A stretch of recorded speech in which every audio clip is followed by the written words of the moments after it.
Exercise 8.1 का question number 1 है। In right angle triangle angle C, right angle triangle ABC दिया है, angle C right angle पे क्या है, एंगल सी राइट एंगल पे, यानी कि 90 डिग्री किस पे बनेगा, सी पे। अगर AB साइड की वैल्यू 26 है, AC साइड की 10 है, BC और 10 भी निकालना है हमें। ठीक, अब एंगल सी पे राइट एंगल ट्राइंगल बनाने का मतलब ये है कि हम सी कहाँ पे लिखते हैं, यहाँ पे।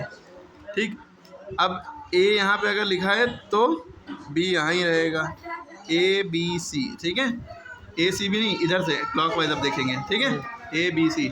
अब इसमें क्वेश्चन में क्या क्या दिया है, AB की वैल्यू 26 दी है, AB कहाँ है, ये है ना, तो इसकी वैल्यू 26 है। AC की वैल्यू 10 है, यहाँ से यहाँ तक 10 दी है।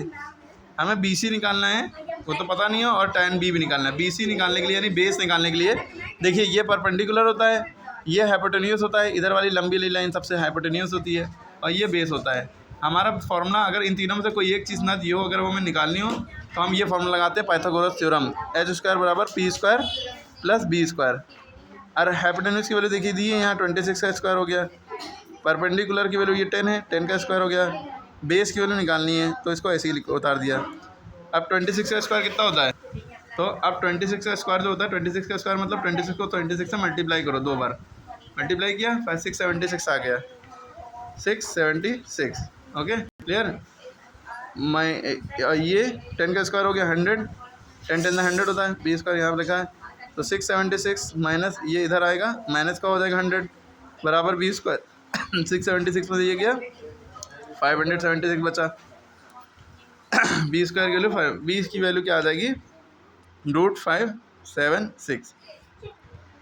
आप क्या करिए, इसका स्क्वायर रूट निकालिए, ये आपको याद होना चाहिए किसका स्क्वायर रूट होता है। तो अगर नहीं याद है तो आप याद कर लीजिएगा कि 576 24 का स्क्वायर रूट होता है।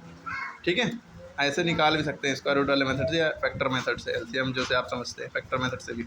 अब आपको ये बेस की वैल्यू पता चल गई, बेस की वैल्यू कितनी आ गई, 24, यानी कि इसकी वैल्यू कितनी आ गई, 24 सेंटीमीटर लिखा है तो सेंटीमीटर। ठीक, अब हमें निकालना था tan थीटा का फॉर्मूला होता है परपेंडिकुलर अपॉन बेस।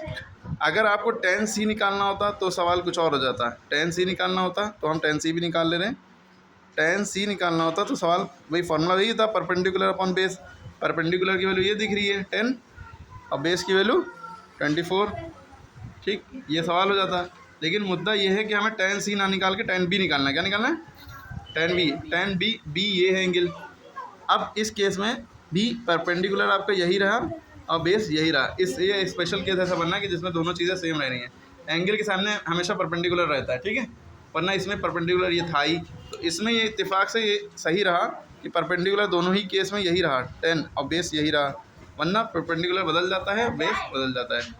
अगर ये एंगल की बात कर रहे होते हैं, tan A निकालना होता मान लिए। अब देखिए जैसे हम कहना चाह रहे हैं tan A का फिर फॉर्मूला परपेंडिकुलर अपॉन बेस। अब A के सामने क्या है, A के सामने ये साइड है, ये अब ये जो बेस है यही परपेंडिकुलर हो गया, यानी परपेंडिकुलर 24 हो गई, अब ये बेस हो गया 10। हाइपोटेन्यूस हमेशा सेम रहता है, ये दोनों चीज़ें चेंज हो जाती हैं जिस एंगल को निकाल लें।